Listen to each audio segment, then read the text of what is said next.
This day 388 of Zohar Pshat, and we're on page Mem Vav Amud Aleph. The paragraph which begins here, Raki'a. There's no real paragraph break before it, but it's in the middle of the paragraph of Vayer Vayivoker Yom Echad. So we'll count the lines: 3, 6, 9, about 12 lines from the beginning of that paragraph. So Zohar says, "Yirkei b'sochamayim." He says, "But so I believe we've had this before. In this, I think it says Yudayin Mabeis here that the waters on high were separate from the waters below. Raki'a pshitusa the mayin.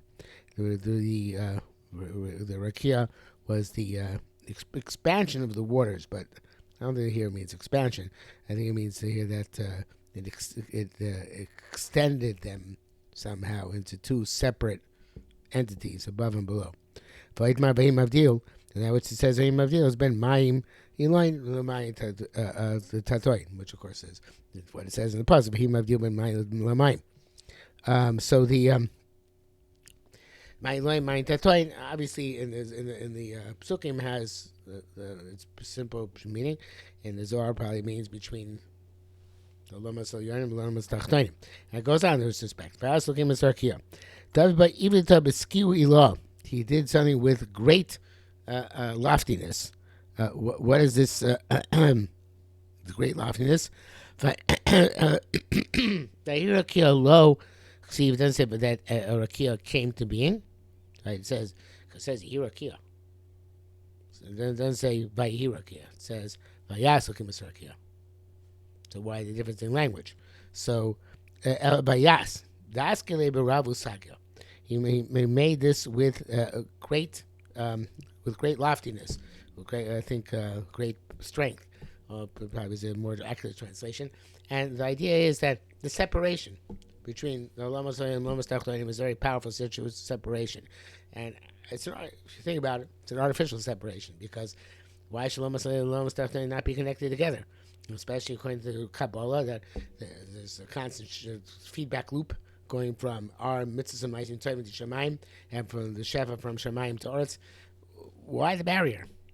Why not? Why does it have to be such a power, such a distinction between the Lomas and the Tachtonim? So it requires evidently a special effort, so to speak. Obviously, because there are no efforts, but this was kaviyachol, so to speak, a special effort. Not just that it was a that happened. It's a siyah. It requires a very powerful intervention by Kodesh Baruch Hu.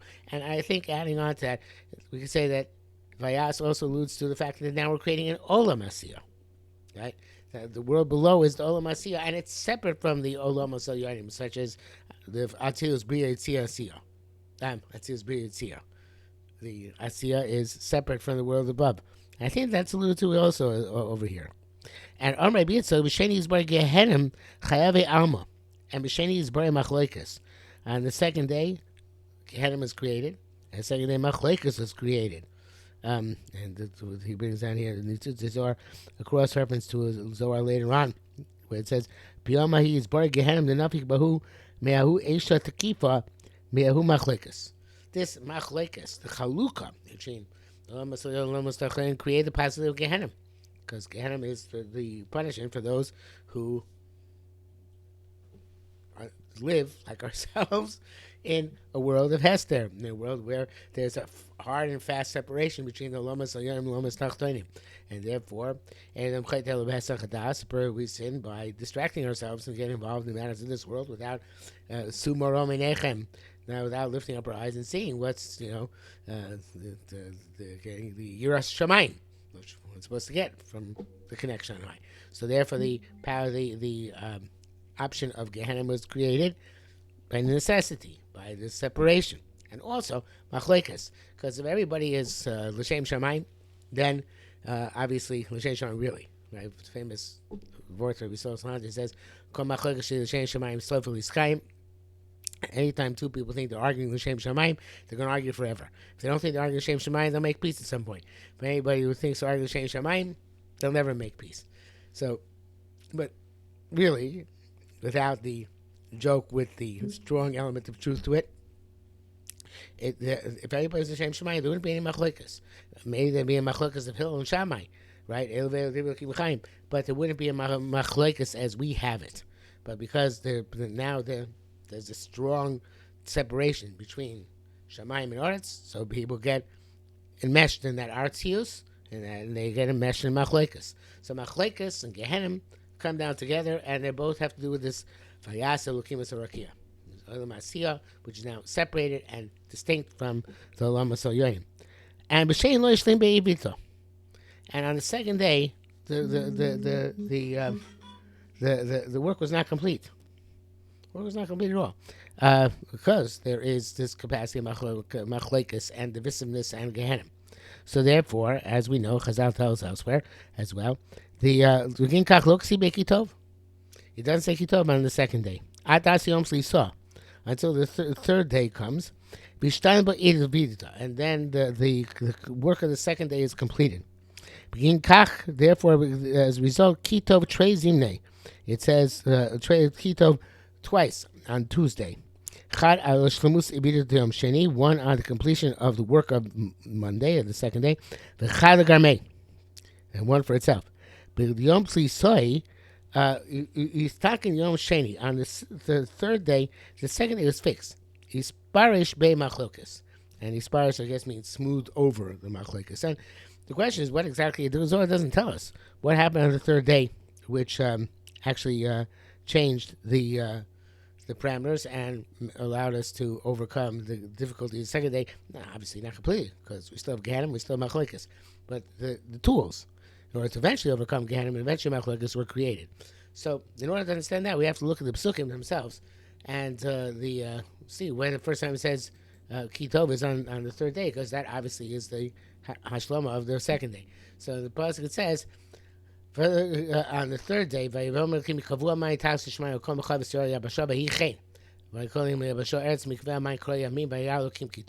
so the answer is obviously that on the third day, the fact that Yabasha was created resolves the difference between Lamas Oyonim and Lamas Tachtonim. And I think that, again, not permanently and not for a long time, but the idea is that no, it's going to take a long time for this to take effect, all of human history. But the point is that the ground, literally, was prepared for humanity. And humanity, human beings, with our neshamos, are the ones who connect, again, Shamayim and Oretz. So the Maharal says 2 represents Pirud, divisiveness and separation, because there's nothing to unite, to connect. But 3 represents Achdus again, because there's a third thing connecting the 2 points. And the third thing connecting the 2 points is the creation of Yabasha, which is going to allow us to have a place for human beings to come and connect Olamas Oyoim and Olamas Tachtonim.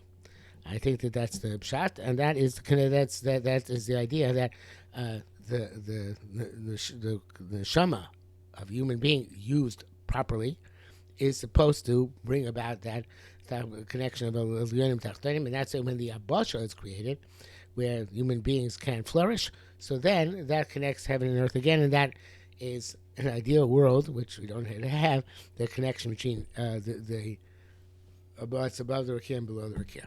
Okay, we'll stop here for today.